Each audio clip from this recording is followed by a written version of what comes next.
Hello, everyone. Welcome to the Infinite Abilities Podcast. I am your host, Nick Yerhart, and we are here to encourage each other to find our own unique abilities. Let's go.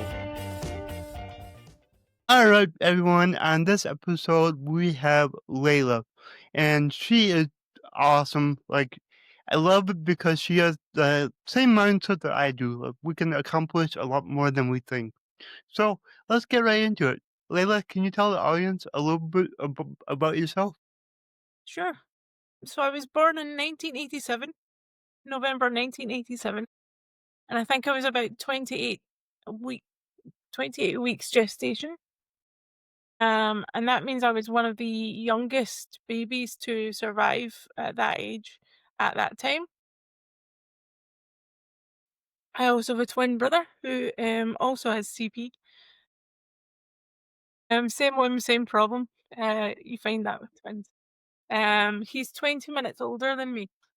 Um, So, because we were born so early, our parents were kind of told it was likely that we were going to have cerebral palsy, which we do. Um, and I think at some points it was unlikely that I was actually going to survive. Um, and I had to have a couple of operations to ensure that. Um, but I did, thanks to Yay. a team of doctors that I am not responsible for in any way, shape, or form. Um, so Well, yeah, I find it interesting because you said that right when you were born, the doctor said that it was likely that you would have cerebral palsy, and for me, it wasn't until I was 1 years old before they started to I think because look into that. when we were born, there was a situation where I think I got stuck. So they'd kind of known that there was less oxygen available to me at that point. So I think that's probably why they said that, just because it took them a while to kind of get us into the world. So Hey, that was the likelihood, I think. yeah, well, and for me, I had the umbilical cord wrapped around my neck, so when I was born, I wasn't breathing. I had no heartbeat, nothing. So, they had to revive me after I came out. So, yeah, but, That's a common way my for CP to happen, is lack of yeah, oxygen during birth. So yep, yep, that's usually the cause of it. So, but yeah, me and you are here, thankfully, that's and, we're just living the best life that we can. I think I genuinely believe I'm here because I had something I had to do. And I'm Same. hoping that I'm now in a situation where I'm actually doing that. So um that's my hope anyway, and my thoughts on it. So as you said, CP is not actually diagnosed until about for me it was about the age of 2, when I wasn't hitting the milestones I was supposed to hit, in terms of like walking. I could talk very well from a very early age, so they weren't worried about that. Um, actually, they were telling me to be quiet, I believe, by that point. But I think just because the walking was an issue, and I think they could see from movements there was something going on there. So yeah, I was diagnosed CP at about the age of 2. So Wow. Yeah, I was diagnosed around 1, and, the doctor said that I would never, walk, and thankfully, I did start walking at, age 5. So, I know what you're talking about, you don't have the milestones like everybody else. mhm. So, yeah. So my brother can walk, and he uses crutches. I Mhm. could walk when I was younger, and then just as I got a bit older, it became more and more difficult for me to do. But I think it's quite common with CP. I think it's something like 50% of people um are wheelchair users or have Mhm. mobility issues. Yeah. So it's quite common. Yeah. I agree that it does get harder as you get older. I'm at 33 now, and it's definitely a lot more difficult than it was before. So I've been doing everything I can to stay active and exercise because I know that's gonna help me the most. It's just keeping my strength up and my balance and all of that. I think So just yeah, realistically, that's a part of aging, so everybody kind of has yeah, more issues as they get older. But I think because yep, of the way that, we use our bodies and the amount of strain that puts on our bodies, it means that kind of earlier we can tell that things aren't quite what they should be. I think if you think about it in terms of every muscle in your body is affected by CP, and even your organs are muscles for the most part, yeah, yep. then it makes sense.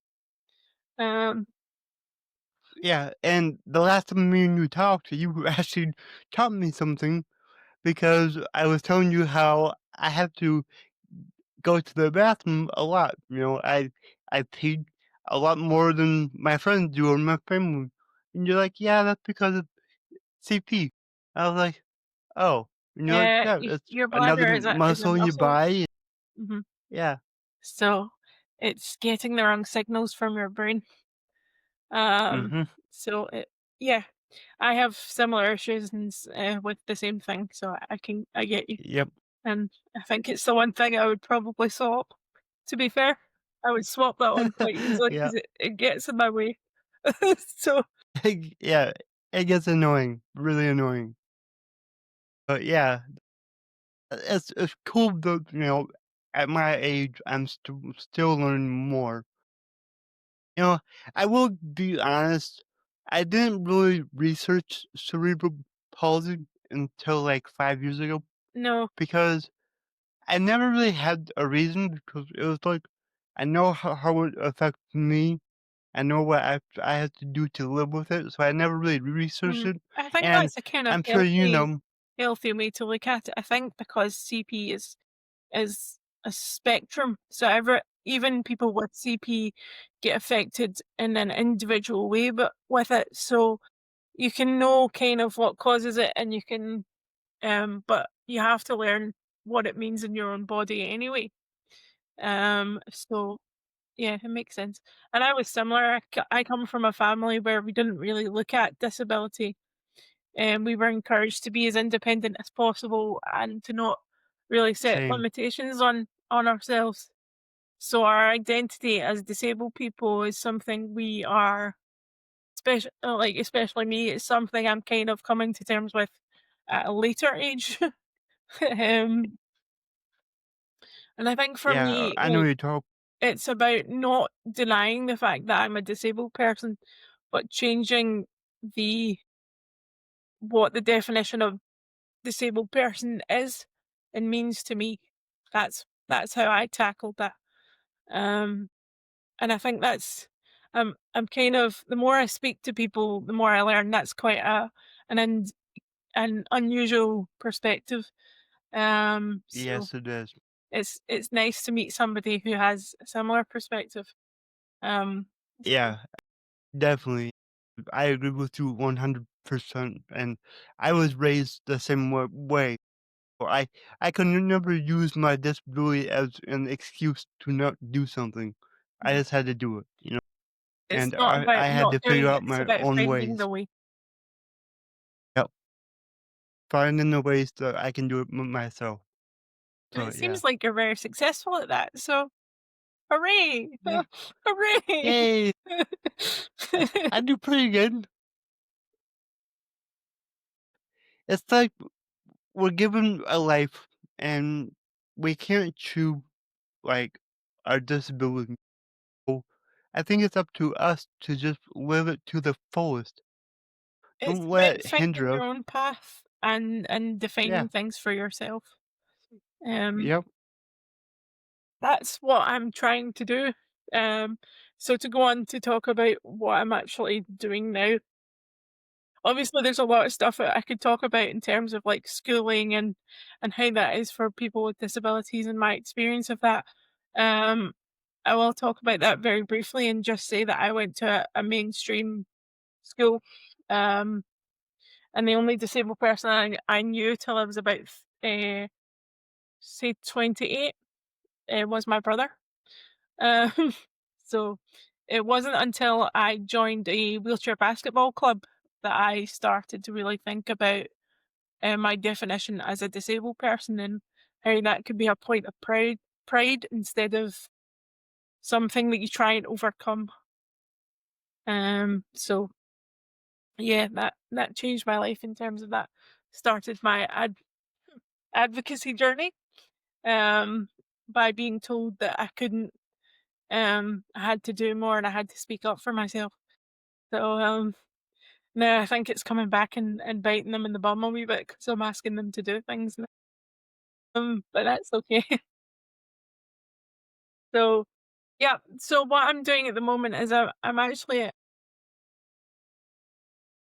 International Coaching Federation, qualified and accredited life coach. So I call myself a disability empowerment coach, and I want to help Awesome. people with physical disabilities find their own voice, build resilience, and then find their own meaning of the word thrive. So really just find their own path forward to living their best life. And I have to use myself as the example for that, which is a bit scary. Um, so It that's is. what I'm trying to do. I love what you're doing. In that time, you are doing it. You know, you're already making a difference in people's lives, which is amazing. I mean, just by you being here on this podcast, sharing your story, it's helping somebody that's listening. So that's truly just so powerful. I think that's the thing. I think, you can that's the choice to make, isn't it? You can look at your story and think of it in terms of what makes you different. And there's a lot of that. There's a lot of things about disability that makes us different people, but you can choose to use that as a way to connect with other people as well. You just need to make that choice. And I think the difficulty is, in terms of just disability and how it's perceived, what you're trying to do is you're trying to change people's minds who either don't know anything about disability or see it from the perspective of the media or well, mostly media, so newspapers and TV, and that's Mhm, biased depending on, you know, how they get their funding and how they want to kind of put that across. And the difficulty is the disability community doesn't really um discuss disability and doesn't educate. There's a lot of people that don't like to educate. And I understand that. Like, it's frustrating when you live with a disability, talking about disability all the time and mhm. feeling like you have to educate. But I think the reality is if we don't educate, other people are talking for us again. And we're You're so used to that, exactly. you know, and we need Yep. to be talking for ourselves so that people get a realistic view of disability, and then we can make that fundamental change to how that's seen. Um, but it's difficult because I completely understand that when you're living with it, you don't want to deal with it any more than you have to. But if Mhm. we don't do that, things don't change, and things really need to change. So Yep.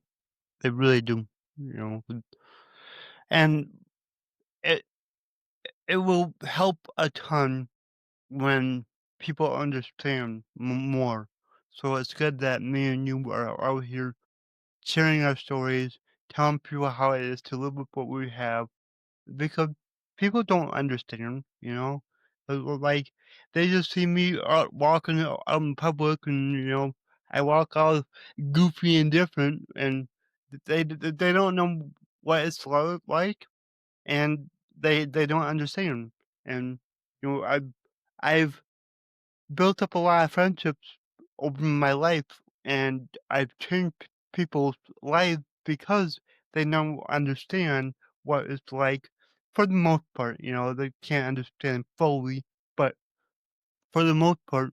And what I really love is I see the children that grew up with me in their lives and how compassionate they are to everyone. I think that has a lot to do with me. They don't see me as different anymore, so they don't see other people as different out in public that have a disability. So I think that's really powerful. I think, it wasn't that long ago that disabled people weren't really out in the community and weren't seen. I think I think it went back to I think it's like the 1960s or something. So when you think about it, not that long ago. Um, and so, when they see people with disabilities, society's not built for us as a minority. Hmm. And Yeah. it's kind of not supposed to be. But we're getting to the point where now we're in society, but we're still kind of on the outside of it. And there's a lot in terms of like ability to work that really needs to change. And just how we're seen as people. Yeah, I agree. Sorry, I hit a button. Something turned That's all on. right. It was I heard that. weird. I was just giving you a wee minute to connect it. You're fine. Um, Yeah, we'll cut that little section out. that's not a problem. It happens.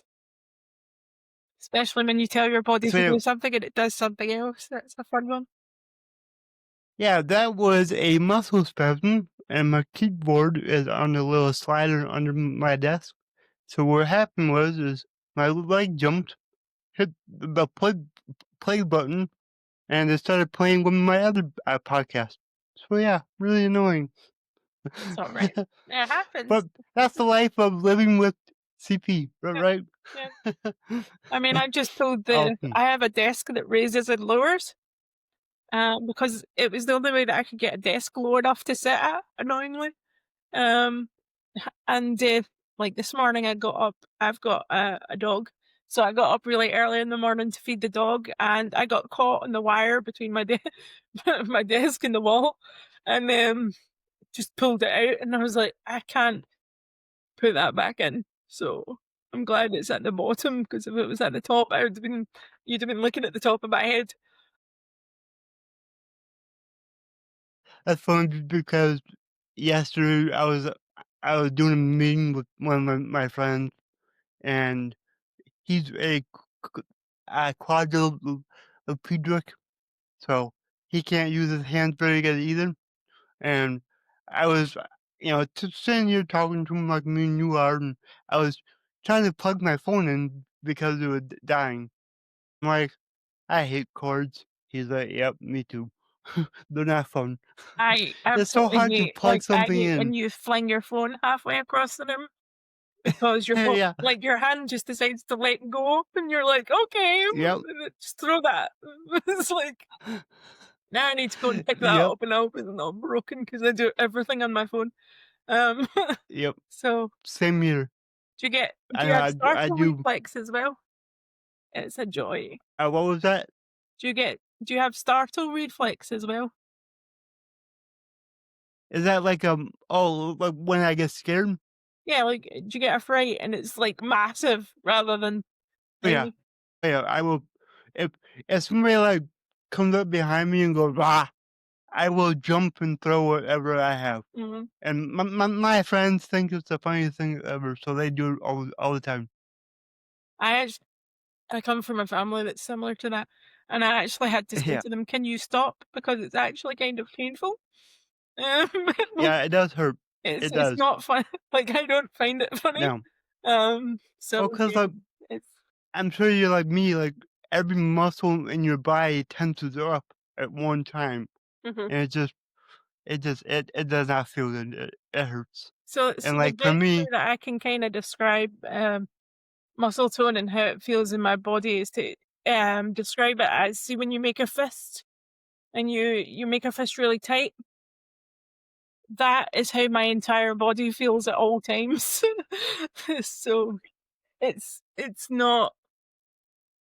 not fun, and it makes everything difficult, but it's funny because that again, these are dialogues that we should have that, I'm just talking to my family about now, and I'm 38 almost 38 years old, and if I had had them 30 odd years ago, life would be different, but that's the journey, isn't it? So, Yep, it is. And, one thing about, cerebral palsy is we use a lot more energy to do basic tasks than everyone else. Years ago, I did a little study experiment thing where they hooked up a whole bunch of dials to me and a mask, and they had me walk around, and they figured out that I used three 3 to 4 times more energy than the average person just when I walk around. mhm. And like that's a lot. Yeah, it's a lot. And that's why, it's difficult to exercise and to be as active as we Hmm. would want to be because it takes so much out of us. And yeah, that's something that I think is important that people know is just actually how difficult things are, but also I don't know, that's a struggle that I'm having is like how to be honest about the struggles without being negative all the time. Um Yeah, it's hard. It really is. But, it's a case of just saying, "This is how difficult this is, but I'm gonna do it anyway." Yep, So if you can make exactly. life a wee bit easier for me, then I would like that. Like, yes, Yep, please. Um, yep. So before we wrap this up, how can people reach out to you? so I am on Facebook mostly Facebook, and I'm also on Instagram, and it's under my handle, Layla B. Okay, Don't know if awesome. you can pop that somewhere. I Yep, also I'll have put it in the show notes. I also have an ebook on advocacy that I would if people are interested, I'd be happy to send them. Uh, Awesome. Th- Thank you. no worries, thank you. And then my slogan is your abilities are infinite. What does that mean to you? To me specifically, it means I'm still learning what I'm capable of. Every time I achieve something that I didn't think was possible, I have to raise the bar. So if I don't know what I'm capable of, nobody else does.